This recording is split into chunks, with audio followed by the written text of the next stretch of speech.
La exploración espacial nunca es fácil. Nunca lo ha sido y nunca lo será.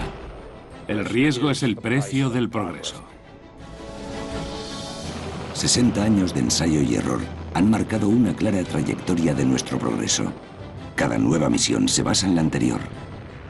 Los pioneros tenían que tener mucho valor. No entendíamos bien qué era el espacio. Hemos tenido que crear nuevas herramientas, abrir nuevos caminos y perfeccionar técnicas nuevas. La llevamos usando desde que la inventaron. La tecnología evoluciona, pero nuestro deseo de explorar nunca mengua. Es intrínseco a la naturaleza humana. Siempre queremos saber qué hay más allá. La era espacial solo tiene unas décadas y hemos creado un robot que revela los de un mundo lejano. Si todo sale bien, vais a ver cosas alucinantes. El Curiosity arroja luz sobre Marte, representa la suma de medio siglo de experiencias en el espacio y da pistas sobre el futuro. El primer humano en pisar Marte lo hará a hombros de auténticos gigantes. Viajes espaciales hacia lo desconocido. T-minus 10, 9, 8, 7, 6, 5, 4, 3, 2, 1. Main engine start, 0, and liftoff of the Atlas V with Curiosity. Desde Cabo Cañaveral han despegado cientos de cohetes, pero este emprende una misión de proporciones épicas para enviar un robot único llamado Curiosity.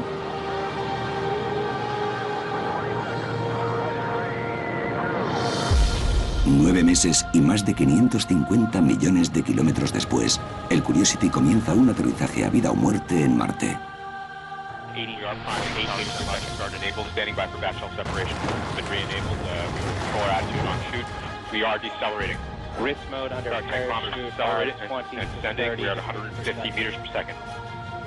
Décadas de trabajo y millones de dólares penden ahora de un hilo.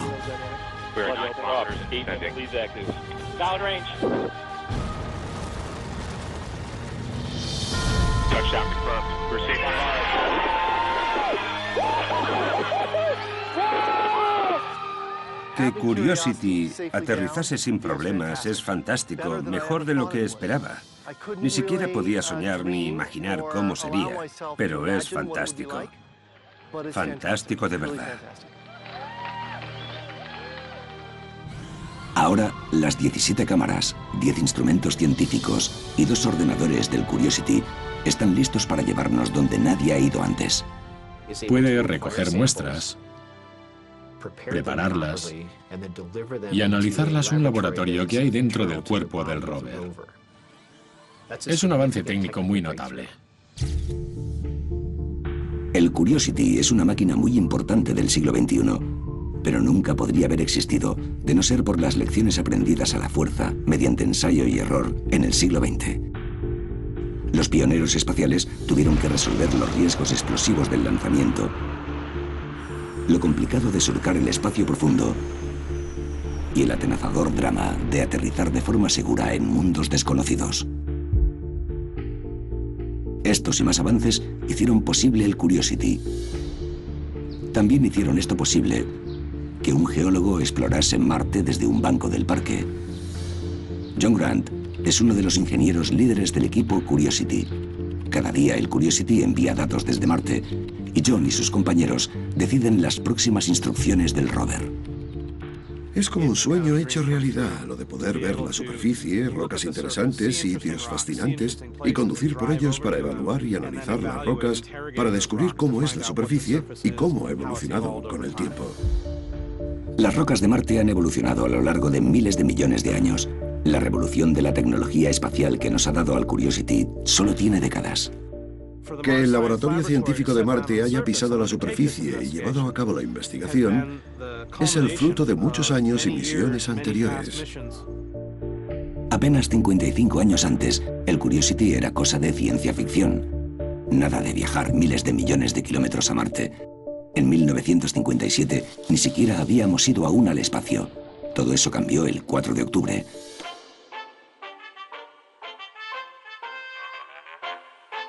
Cuando millones de estadounidenses se pusieron a ver Leave It to Beaver. Aunque el nuevo programa provocó carcajadas por todo el país, otro programa nuevo, muy distinto, también iba a hacer historia. El Sputnik.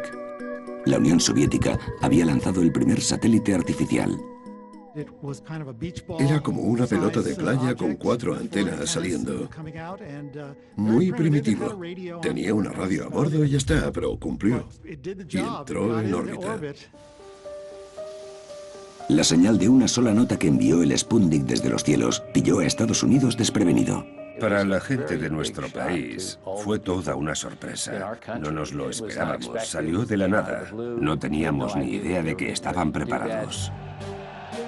El Sputnik fue lanzado en mitad de la amarga Guerra Fría entre los Estados Unidos y la Unión Soviética. Los dos bandos intentaban llevarse el resto del mundo a su bando, a su visión del futuro, y la Unión Soviética podía estar más avanzada tecnológicamente y demostrar que su camino hacia el futuro era mejor.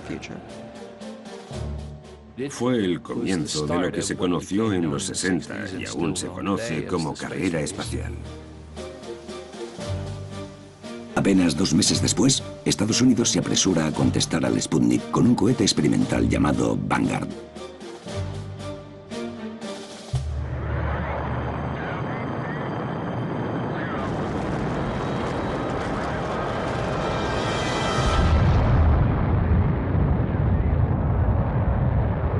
Llegó a una altitud exacta de 1,20 m, antes de desaparecer en una bola de fuego.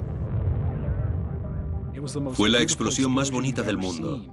Y de pequeño igual te ilusionaba que fueran unos fuegos artificiales preciosos, pero no tenía que explotar. El país quedó humillado.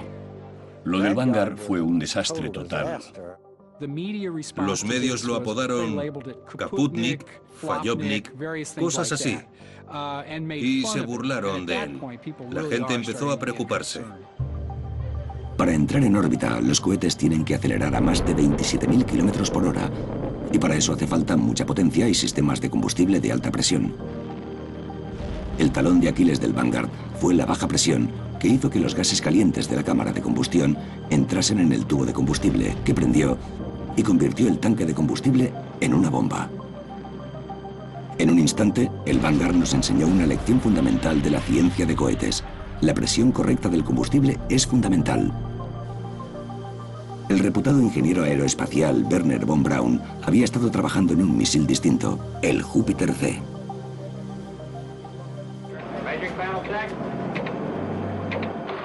Tan solo 4 meses después, un Júpiter C modificado salió rugiendo hacia el espacio, llevando el primer satélite americano, el Explorer.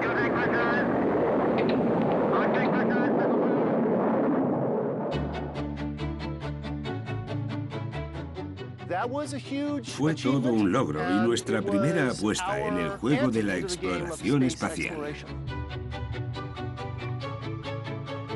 Desde el Explorer, Estados Unidos ha puesto miles de satélites en órbita. La mayoría han orbitado la Tierra en silencio, haciendo avanzar la ciencia y la tecnología en todos sus frentes. Pero de vez en cuando han enviado alguno mucho más lejos. El Maven es un nuevo satélite destinado a Marte. La pregunta fundamental que planteamos hoy es si en Marte hubo alguna vez vida o si podría haberla ahora. Mientras el Curiosity recorre Marte en busca de pistas, el Maven observará desde las alturas y con suerte nos ayudará a ver el pasado.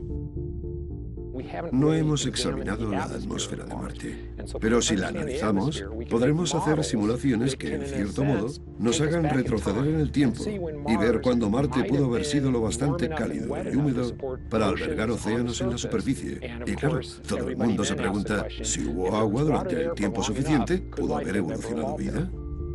La atmósfera marciana solía ser más densa. Algunos dicen que quizás similar a la de la Tierra. Un manto atmosférico protegía la superficie y permitía que el agua fluyese libremente, pero de algún modo el 99% de la atmósfera desapareció y el agua de la superficie se evaporó. Intentamos entender dónde se fueron el agua, el CO2 y la atmósfera. Descubrir qué pasó en Marte podría darnos pistas del futuro de la atmósfera de la Tierra.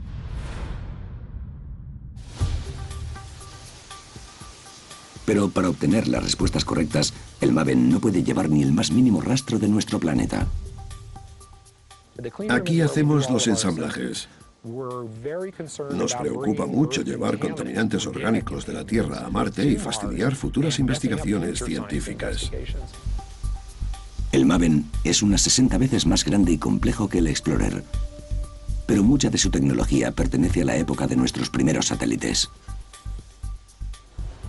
Muchos de estos objetos tienen mucha historia, son parecidos a los que usábamos antes. Cada misión se basa en las anteriores. Es una versión distinta de lo que hemos hecho antes, pero todo va en la misma línea. Y aunque el hardware ha evolucionado, los principios del lanzamiento del MAVEN y de guiarlo por el espacio han cambiado poco. De hecho, despegará desde el mismo sitio de lanzamiento y con tecnología similar a la del Explorer en 1958. Y el equipo lo seguirá con el mismo entusiasmo. Yo era muy fan de Star Trek y ahora construyo naves espaciales para ir a otros planetas, así que mejor imposible. Al menos hasta que podamos subirnos al satélite e ir nosotros también. Ir al espacio en persona es mucho más peligroso que enviar máquinas. Pero en 1958, apenas 9 meses después del Explorer, fuimos un paso más allá. We have one of the most challenging assignments that has ever been given modern man. We will be preparing for the day when manned flight goes into space. La NASA, que en aquel momento era una agencia nueva, llamó a esta tarea monumental Proyecto Mercury. Cuando empezamos Mercury, ni imaginábamos la magnitud del proyecto. Control de misión tuvo que inventar literalmente todo lo que necesitaban para los vuelos espaciales. Fue cuestión de coger el puzzle y montar las piezas. Los primeros lanzamientos no salieron muy bien.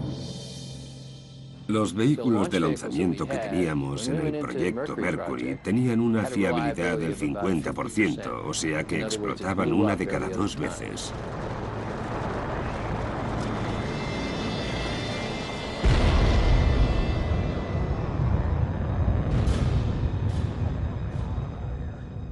Nos molestaban los medios estadounidenses porque siempre nos agobiaban preguntándonos por qué íbamos con tanto retraso, qué pasaba. Pero si vas a poner a una persona a bordo de toneladas de explosivos, no es posible cometer errores. Pero cometer errores sí que era posible. No solo los ingenieros tenían que estar en plena forma, también los pilotos.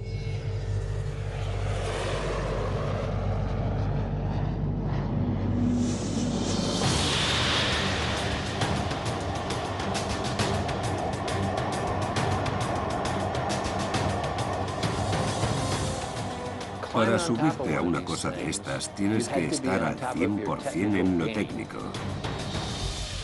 Y los pilotos de aviones de alto rendimiento tenían esa experiencia. El nuevo trabajo de astronauta tenía riesgos altos y sueldo bajo. Más de 500 pilotos de pruebas militares se apuntaron. El proceso de selección de los astronautas del Mercury fue bastante lioso. Nadie sabía realmente qué era el espacio. Había científicos que especulaban que podíamos esperar ciertas cosas, pero no sabíamos casi nada. La NASA escogió a los 69 mejores aspirantes, que se sometieron a una gran variedad de pruebas físicas y mentales. Las pruebas físicas había que diseñarlas. Tenían ciertas nociones de vuelo a altitud elevada y altas velocidades. ¿Y a qué podría someterse el cuerpo en esas situaciones? Por eso hicimos pruebas de fuerza centrífuga y más cosas así. ¿Cómo reaccionarían los humanos a la aceleración, la vibración, las fuerzas atmosféricas y la ingravidez? Algunos dudaron que los astronautas pudiesen resistir las amenazas del viaje espacial. Seguramente el 95% de la comunidad médica pensaba que el ser humano no podía realizar tareas en gravedad cero, que seguramente no podría ver ni pensar y que sufriría varios efectos en el oído interno Para los médicos eran problemas graves y decían que tendríamos serios apuros. Por fin, tras meses de pruebas, el 10 de abril de 1959, un puñado de los mejores hombres se vieron con los medios. These ladies and gentlemen are the nation's Mercury astronauts. My feelings are that this whole project with regard to space sort of stands with us now as, if you want to look at it one way, like the Wright brothers stood at Kitty Hawk about 50 years ago. La revista Life tenía un contrato con los astronautas del Mercury y sus familias para publicar artículos biográficos. Por aquel entonces la revista tenía muchísimo éxito. Todos la leían y se podía seguir la vida, trabajo y preparación de los astronautas. Los adoraban mucho. Durante casi 2 años, mientras los 7 del Mercury se preparaban para lo desconocido, todo el mundo siguió sus progresos con una pregunta candente. ¿Quién volaría primero? En enero de 1961, la NASA tanteó a Alan Shepard. Parece que siempre hemos escogido a la persona más adecuada para manejar la palanca y la aceleración y ponerse fuera de peligro. Al Shepard era de esos. Pero los meses de pruebas y preparación le cuestan al programa espacial un tiempo muy valioso.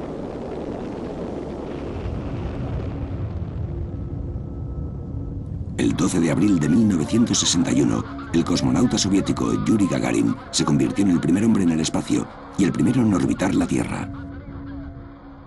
Que Gagarin fuese el primero fue una decepción e hizo que volviésemos a cuestionarnos si la Unión Soviética estaba más avanzada.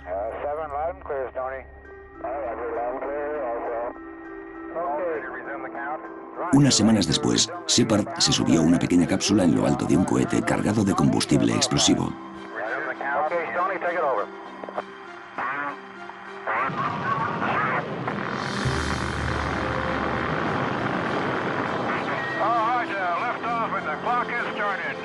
Por fin, más de 35.000 kilos de combustible catapultan a Shepard a más de 180 kilómetros en lo alto de los cielos de Florida, hasta el borde del espacio.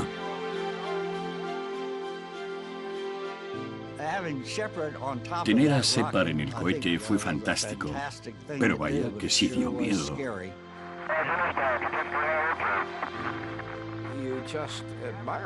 Hay que admirar a alguien capaz de asumir los riesgos que entrañaba esa primera misión.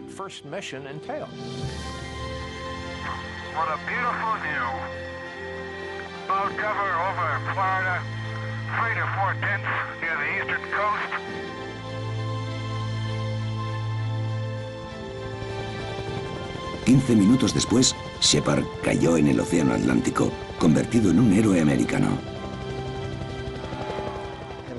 Fue un día fantástico, porque llevábamos esforzándonos desde hacía 3 años para llegar a ese punto. Y fue extremadamente bien, casi perfecto. Habíamos cruzado la frontera. Habíamos puesto a un hombre en el espacio y lo habíamos traído de vuelta sano y salvo. Fue el principio de un proceso que fue madurando en los años siguientes.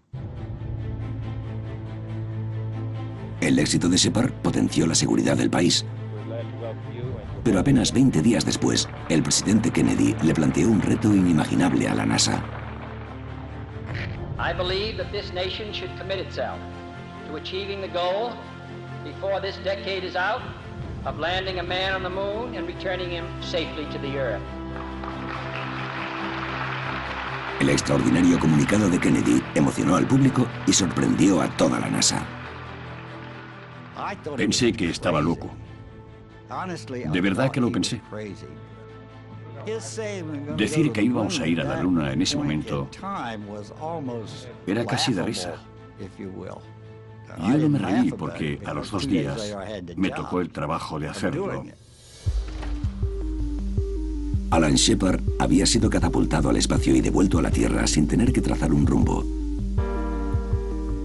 Ir a la Luna requería mucho más control. Llegar a la Luna no es fácil. Es un objetivo móvil que está a 384.000 kilómetros. Nos movemos, giramos, todo se mueve. El programa Ranger fue el primer paso para cumplir el objetivo sin precedentes de Kennedy. Parecía fácil. Solo era enviar una sonda a la Luna que transmitiese fotos a la Tierra y que se estrellase en la superficie lunar. Era razonable pedirlo, pero bastante difícil de conseguir entonces.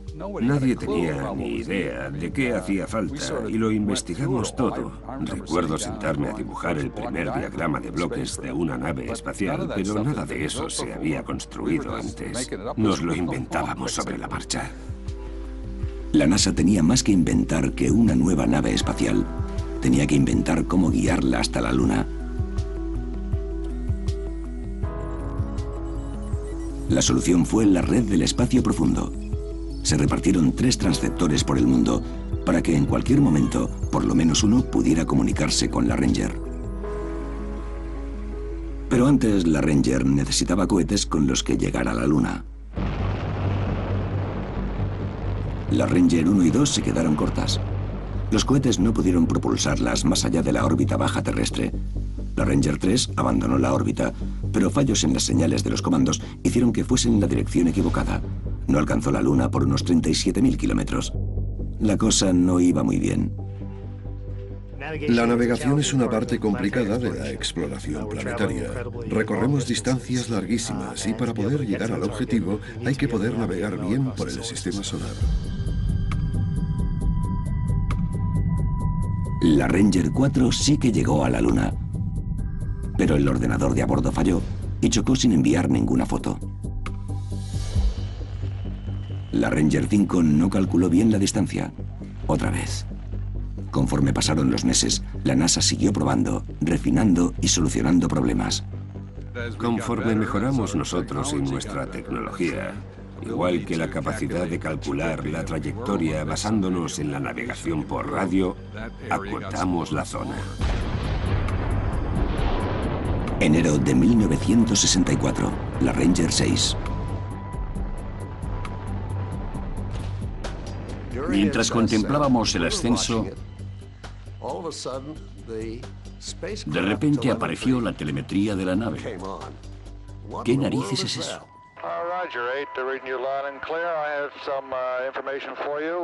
La nave había amplificado la potencia de los sistemas eléctricos prematura y misteriosamente, y luego los había apagado. Tras pasar la etapa de impulsión, la Ranger 6 se aproximó a la Luna con 6 cámaras de vídeo para grabar el impacto histórico. No video. Roger. Still no video. Roger.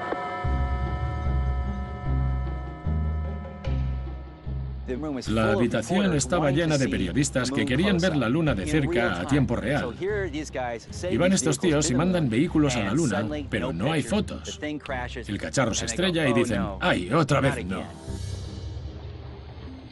Tardaron meses en saber qué había pasado. Cuando los motores de impulsión del Atlas se apagaron, una nube de plasma caliente recorrió todo el vehículo así y quemó los 2 transmisores. La misión de la Ranger parecía superar las capacidades de las mejores mentes de la NASA. 3 largos años, 6 naves, 0 éxitos.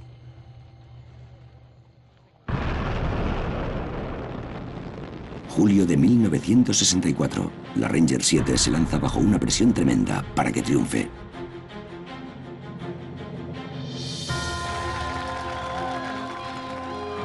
Por fin impacta en la Luna según lo planeado y envía las primeras fotos de cerca de un paisaje alienígena. Finalmente, la costosa y sufrida misión de la NASA estaba compensando.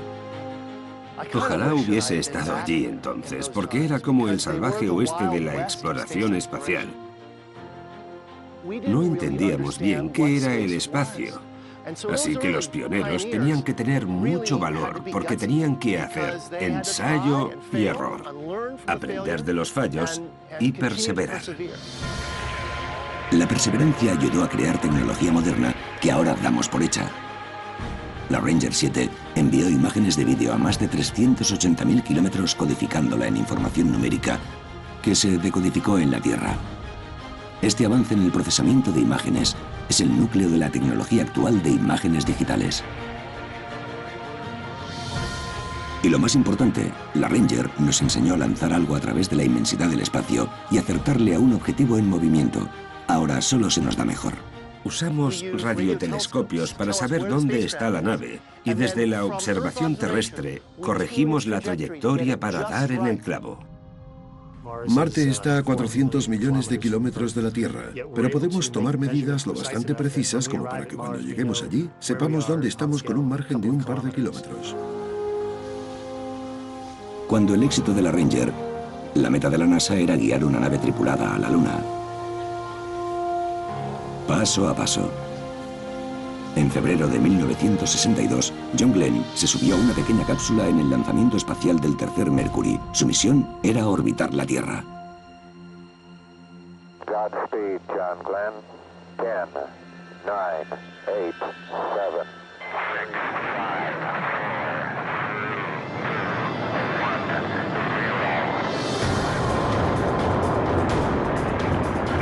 Roger, the clock is operating. We're underway. Todo el mundo estaba contentísimo. Había gente fuera, vino todo el mundo. El país se paró porque lo ponían en directo por la televisión.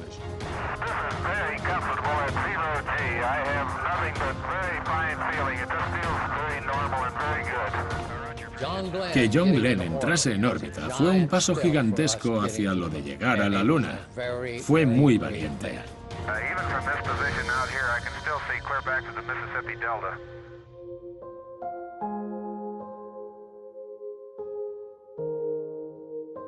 Glenn volvió a la Tierra convertido en un héroe, y de repente que alguien viajase a la Luna parecía posible. Algunos ya buscaban el próximo destino.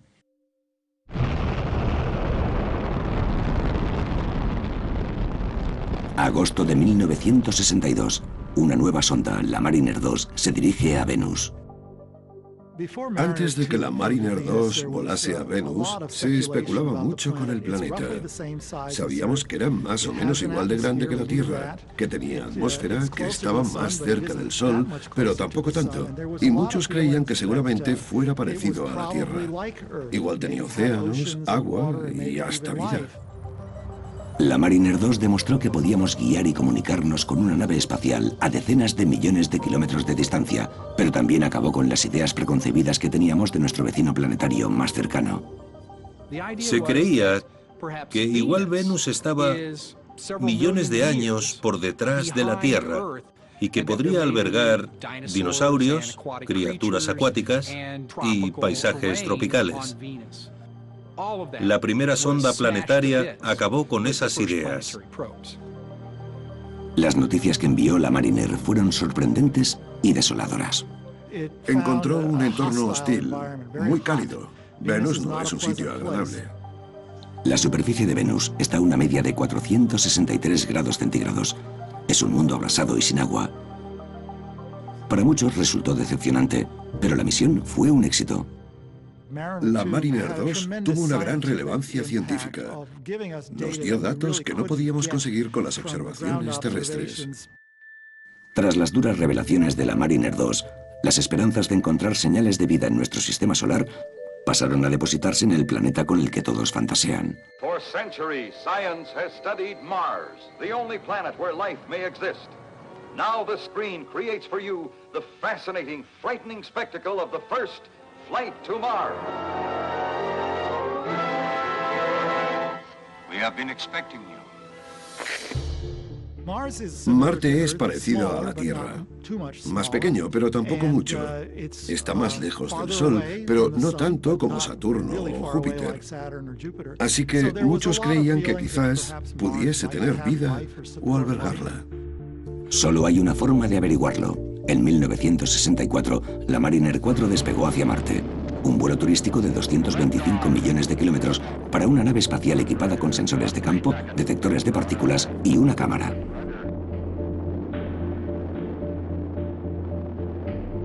Esta fue nuestra primera oportunidad de ver Marte de cerca. Siglos de especulación estaban a punto de enfrentarse a la cruda realidad. Una de las cosas que mostró claramente es que Marte se parece mucho a la Luna. Hay cráteres. Y los medios publicaron historias devastadoras con titulares como «Marte está muerto», lo que sorprendió a mucha gente. Pero las fotos de la Mariner daban indicios de marcas en el suelo dejadas por agua líquida. Quizás cuando hubo agua, Marte albergó formas básicas de vida.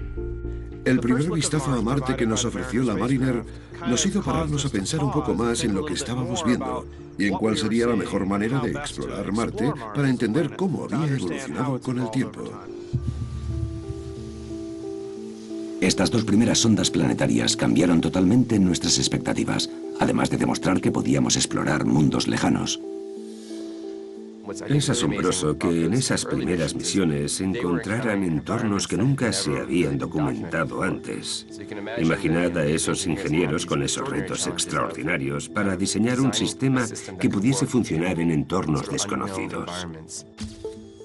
Gracias a las sondas y rovers enviados antes que él, el Curiosity llegó listo para desenvolverse en el duro entorno marciano con transporte, herramientas y vista mejorados. Las imágenes que obtuvimos gracias a la Mariner 4 eran muy rudimentarias. Las que hay hoy son muchísimo más sofisticadas que las que podíamos conseguir en esos primeros años de exploración planetaria.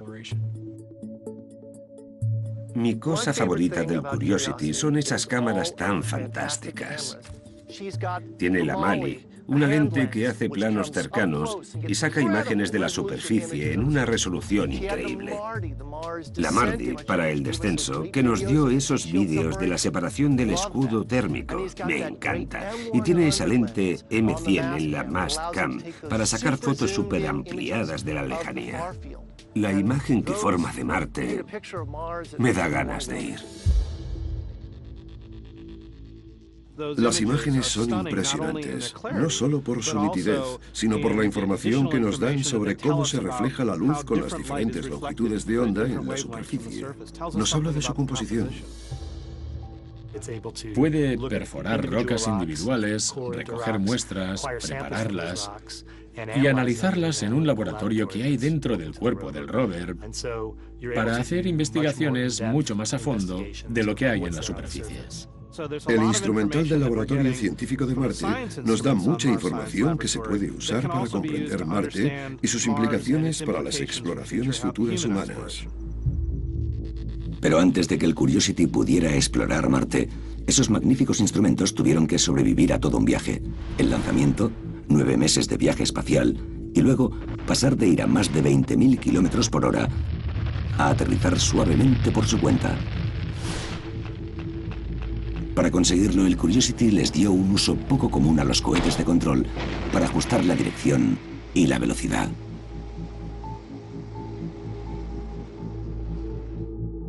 El Curiosity usó un diseño totalmente nuevo. Era una especie de sistema de aterrizaje de helicóptero para cohetes. El diseño le da la vuelta literalmente a la lógica de aterrizaje convencional. En vez de ir encima de los propulsores como las anteriores misiones, el Curiosity colgaba por debajo, con su destino pendiendo de un hilo. La idea de invertirlo y que los cohetes estuviesen arriba y el objeto pesado abajo hace que sea mucho más estable. Tiene sentido.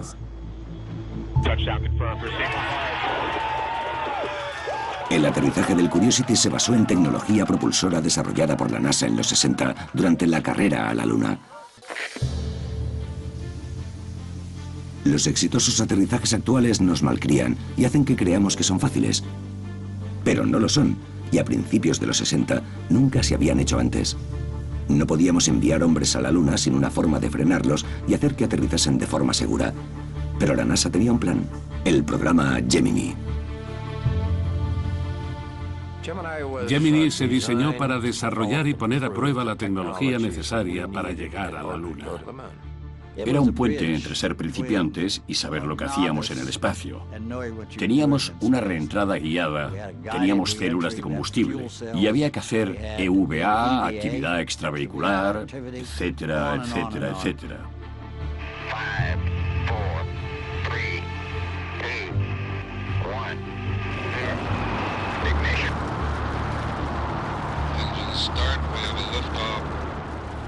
Gemini lanzó 10 vuelos orbitales tripulados en 1965 y 1966.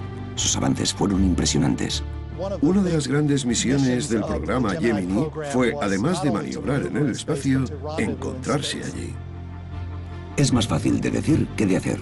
En el espacio, la velocidad afecta a la altitud de vuelo. Bienvenidos a la mecánica orbital. Muchas de las técnicas que usábamos en formación de vuelo en aviones de combate no eran aplicables a esto. Si quieres encontrarte con una nave espacial en órbita, pones el vehículo que vas a lanzar en una órbita más baja, por lo que el periodo de órbita es mucho más corto, y con el tiempo empieza a alcanzar la otra nave en la órbita superior. Es muy fácil de decir, pero muy difícil de hacer.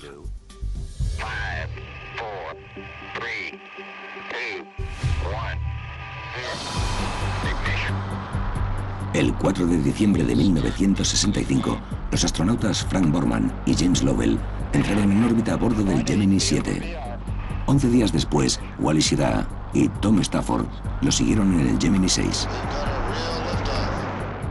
Su misión era encontrarse en el espacio.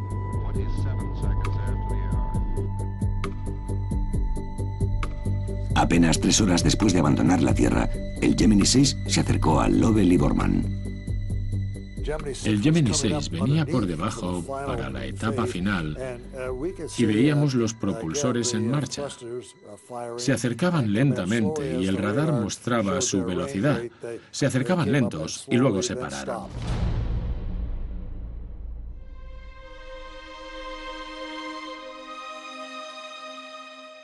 Volamos en formación un par de horas para ver cómo de fácil era reunirnos, separarnos, girarnos y cosas así. Conseguir que 2 naves espaciales bailasen alrededor la una de la otra en órbita requirió un control de velocidad y dirección muy ajustado en cada nave. Las cápsulas de los Gemini contaban con pequeños propulsores que tras meses de práctica en tierra permitieron este nivel de control. El Gemini 6 y el 7 se pusieron a 30 centímetros de distancia, dando a luz al pilotaje de naves espaciales. Las naves estaban una al lado de otra, sacando fotos de la tripulación. Estaba claro que si las 2 naves hubieran tenido un sistema de acoplamiento, cosas que no tenían, podrían haberse acercado y acoplado.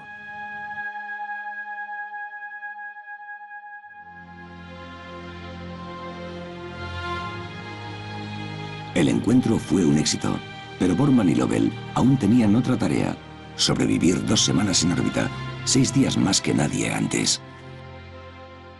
Por aquel entonces, había muchos médicos que decían que nadie podía estar en gravedad cero 2 semanas. No había antecedentes de seres humanos que hubieran estado 14 días en ese entorno. Resultó que la ingravidez no era el problema principal. Estar apretujados en una cápsula diminuta durante días fue mucho peor. La cápsula Gemini era muy pequeña y estrecha, como un Volkswagen escarabajo, aunque como no pesas no tienes la misma sensación que cuando estás sentado mucho tiempo en un avión. Pero por lo demás no te puedes mover mucho. Discutieron, debatieron con control de misión en Houston sobre si podían quitarse los trajes espaciales y flotar en ropa interior. Al final la NASA vio que seguramente fuera inteligente. Lovell lo describió perfectamente. Fue como estar 14 días en un vestuario de hombres.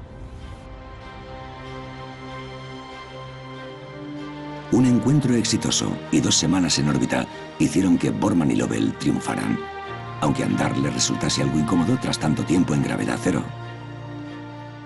Salió exactamente como habían pensado y funcionó justo como lo planeamos.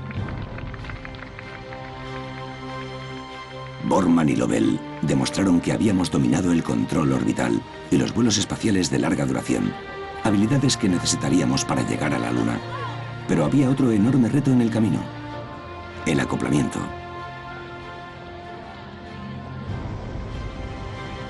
La estrategia de alunizaje requería una cápsula de mando con un módulo de aterrizaje que se separaría una vez en la órbita lunar. 2 tripulantes llevarían el módulo de aterrizaje a la superficie y un tercer astronauta permanecería en órbita. Para volver, el equipo de aterrizaje se reacoplaría a la nave en órbita para emprender el largo viaje de vuelta. En teoría funcionaba, pero ¿funcionaría en el espacio? La misión del Gemini 8 de marzo de 1966 es acoplarse con un aparato llamado Agena, puesto en órbita a propósito para el ejercicio. La maniobra operacional necesaria para juntar dos vehículos y aceptarlos para hacer la transferencia de tripulantes no era cosa fácil. El Agena, sin tripulantes, despegó primero. El Gemini 8 lo siguió hasta la órbita. El comandante de la misión era el piloto de la Marina y veterano de la Guerra de Corea, Neil Armstrong, acompañado por el piloto de pruebas de las Fuerzas Aéreas, David Scott. Fue el primer vuelo espacial para ambos. Neil Armstrong y Dave Scott. Los dos eran pilotos de pruebas. Y en mi opinión estaban muy bien preparados para la misión.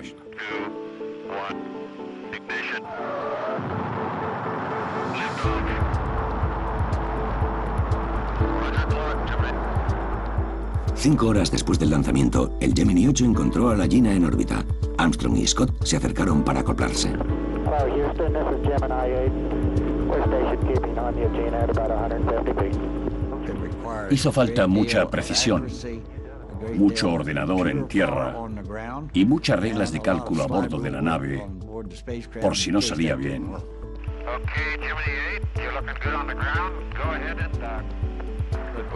Fue un acoplamiento impecable. Pero poco después, la nave empezó a virar. La cosa empezó a dar miedo. Los tripulantes creyeron que había un problema con el Agena.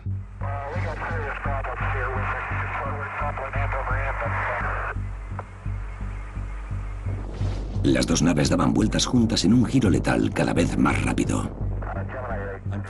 Por desgracia, en control de misión no sabíamos qué pasaba, porque fue en una parte de la red donde teníamos muy poca comunicación con el equipo.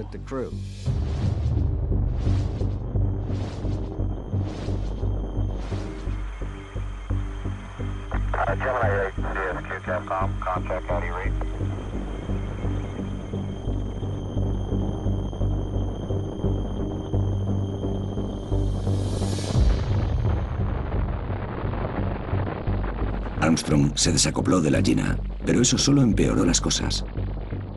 El giro aceleró.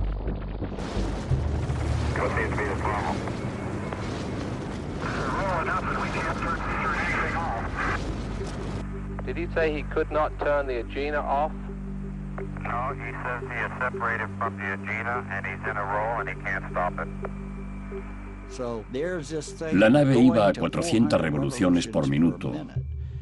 Normalmente, el cerebro deja de funcionar sobre las 350. La tripulación vivía a tiempo prestado. Sus vidas dependían de entrar en acción de forma inmediata y resuelta. Al borde del desmayo, Armstrong inició la secuencia de vuelta a la Tierra de la cápsula, con la esperanza de que detuviese el giro. Control de misión contuvo el aliento. Funcionó. Neil dio una respuesta tremenda al problema. Todos sabíamos que Neil era un gran piloto, pero lo confirmó. Pese a los problemas, el Gemini 8 demostró que era posible hacer acoplamientos en el espacio. La calma de Neil Armstrong durante la crisis lo puso entre los finalistas para estar al mando del primer alunizaje. Era bueno de narices. Tuvimos mucha suerte de contar con Neil Armstrong. Las maniobras de dirección, acoplamiento y liberación estrenadas en el programa Gemini fueron hitos vitales en el proceso de hacer aterrizar gente y máquinas en otros planetas. Durante el programa Gemini llevamos a cabo encuentros desde toda clase de direcciones y todo tipo de maneras. Se nos da bien. Gemini fue lo que nos abrió puertas por todos lados, casi siempre. Pero tras los avances del programa Gemini, quedaba una pregunta que las misiones en órbita terrestre no podían responder. ¿Era seguro aterrizar en la superficie lunar?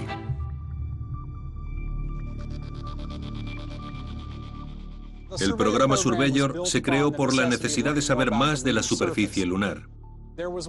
Había un científico que creía que el polvo lunar era tan denso por los eones de acumulación sin actividad significativa que se tragaría toda nave que aterrizase allí.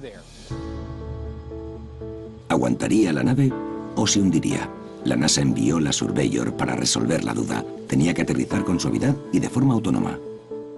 La Surveyor necesitaba un sistema de control de lazo cerrado con radar para saber a qué altura estaba y a qué velocidad descendía. Tiene que ser un radar que dé una señal con la que controlar los motores del cohete.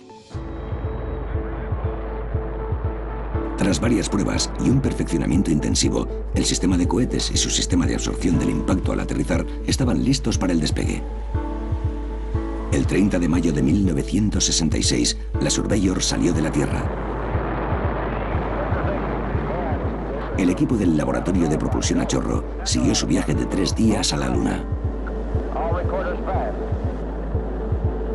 Tras el viaje de 384.400 kilómetros, el momento de la verdad le llegó a la Surveyor.